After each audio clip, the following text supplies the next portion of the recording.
Oi, turma, tudo bem? Nós vamos dar início agora ao nosso assunto de língua portuguesa, falando sobre pontuação. E esse vídeo vai ser dividido em duas partes. Então, você vai poder acompanhar esse vídeo sobre pontuação. Nós vamos conhecer agora alguns pontos de pontuação. Alguns desses pontos você já conhece. Nós temos aqui o ponto de interrogação, que é o ponto que você usa quando você termina de fazer uma pergunta. Temos o ponto de exclamação, que é usado quando se mostra um sentimento de susto, de alegria ou espanto. Temos o ponto final, que nós usamos nas frases declarativas afirmativas e nas frases declarativas negativas. É usado quando se termina de escrever uma frase ou um pensamento. E aqui nós temos novos pontos de pontuação que vocês ainda não conhecem, mas vão conhecer a partir de agora dessa aula demonstrativa. A vírgula. A vírgula é usada para indicar uma pequena pausa. Então, a vírgula, ela chama atenção para você fazer uma pausa na sua leitura, para você não levar direto a leitura, para você ter o controle do que você está lendo, para você começar a passar o motivo da sua frase, passar o significado da sua leitura e separar algumas palavras também, frases e expressões. Aqui embaixo nós temos esses dois pontos aqui. Ele é usado para avisar que um personagem vai falar. Então, toda vez que esses dois pontos aparecerem aqui, é porque dois personagens vão falar no texto. O ponto e vírgula, ele é usado para dar uma pausa maior do que a vírgula. Então, a vírgula dá uma pequena pausa e o ponto e vírgula dá uma pausa maior. Aqui embaixo nós temos as reticências.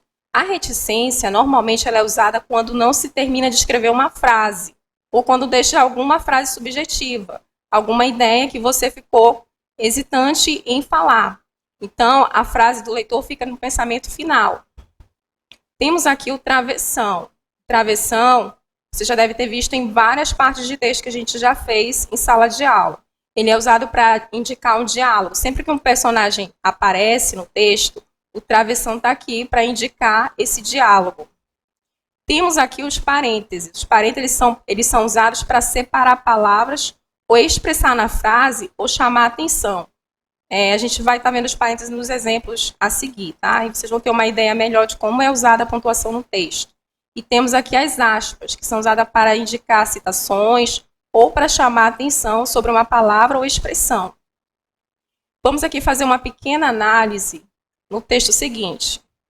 Aqui nós temos aqui o tema do texto, o título, né, que é o próximo.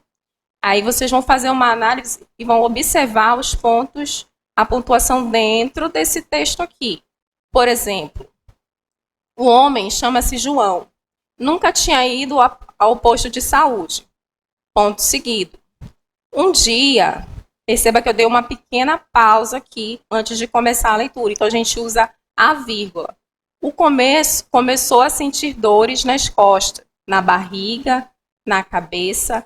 Então, ele resolveu procurar um médico. Novamente, a gente vê a vírgula aqui no texto. No posto de saúde, ele ganhou a ficha de número 25. O médico começou a atender e chamou o número 1, 2.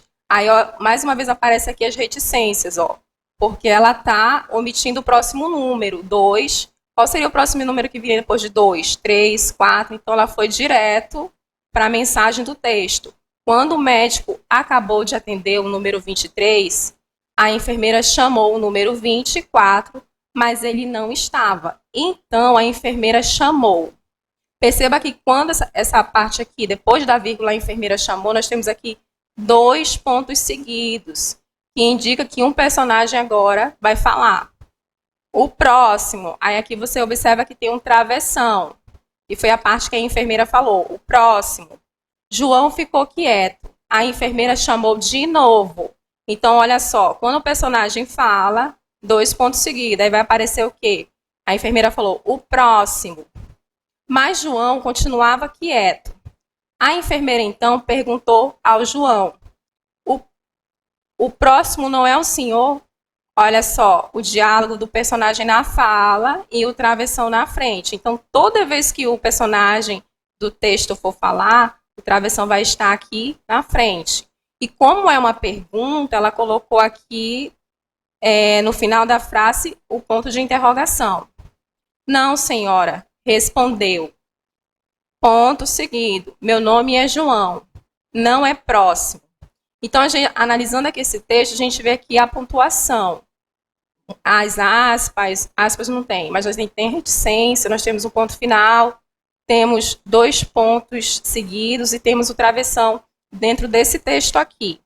Porque, gente, quando você fala com uma pessoa, quando você está conversando, você sabe que ela está fazendo uma pergunta, que ela está se expressando através de gestos. Num texto não é assim, né? Um texto precisa da pontuação para dar significado, para você poder entender, para você poder analisar, você precisa da pontuação. Agora vamos falar especificamente de cada um dos pontos, para vocês saberem os sinais de pontuação. Então, o primeiro ponto que nós vamos averiguar aqui são os 2 pontos. Esse aqui. Então, como eu falei para vocês, ao iniciar a fala dos personagens, sempre que iniciar a fala dos personagens, você vai usar os 2 pontos seguidos. Então, olha só, tem um exemplo aqui. Então, o padre respondeu, parta agora. Aí, B, antes de apostos ou orações apositivas, enumerações ou sequência de palavras que explicam e resumem ideias anteriores. Por exemplo, aqui, toda vez que os pontos seguidos vão aparecer, ele sempre vai ter uma explicação. Olha aqui, meus amigos são poucos. Aí perceba que aqui ele vai explicar quem são esses poucos amigos. A Fátima, o Rodrigo e o Gilberto. Então, eles também podem aparecer, os 2 pontos seguidos, antes de uma citação. Olha só, como já dizia Vinícius de Moraes. Então, a gente vê aqui 2 pontos aqui importantes. Nós temos as aspas, que nós usamos quando usamos uma citação. O que é uma citação? É um texto que não é seu, é uma ideia que não é sua. Então, quando a ideia não é sua, você tem que usar as aspas para colocar dentro desse texto. Aí, observa aqui. Como já dizia Vinícius de Moraes, 2 pontos seguidos. Aí, abre aspas. Que o amor não seja eterno, posto que é a chama, mas que seja infinito enquanto dure. Fecha aspas. Então, vocês percebem aqui que vocês tiveram 2 pontuações aqui. Os 2 pontos seguidos e as aspas. Vamos falar agora sobre as reticências. As reticências, ela indica uma dúvida, uma hesitação do falante. Por exemplo, sabe, eu queria te dizer que, aí esquece, a pessoa falou, mas ao mesmo tempo ela omitiu a ideia que ela queria falar. Então, sempre que o personagem for falar, e ele não quiser falar abertamente a intenção dele, ele vai usar as reticências. Olha aqui, ó, sabe, eu queria te dizer... Aí depois ela hesitou, esquece. Aí a gente tem o exemplo B. A interrupção de uma frase deixada gramaticalmente incompleta.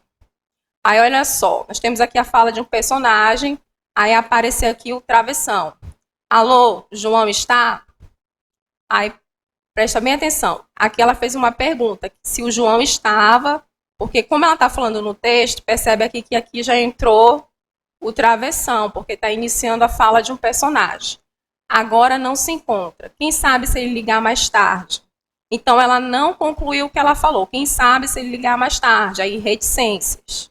Então, toda vez que um personagem aparece dentro de um texto e ele não fala expressamente aquilo que é a intenção dele, a gente coloca reticências. Ao fim de uma frase gramaticalmente incompleta, com a intenção de sugerir um prolongamento de ideia. Olha só, então quando você não quer prolongar aquele texto, você coloca reticências. Olha só. Sua tez alva e pura, como um foco de algodão. Tingia-se na faces de uns longe cor-de-rosa.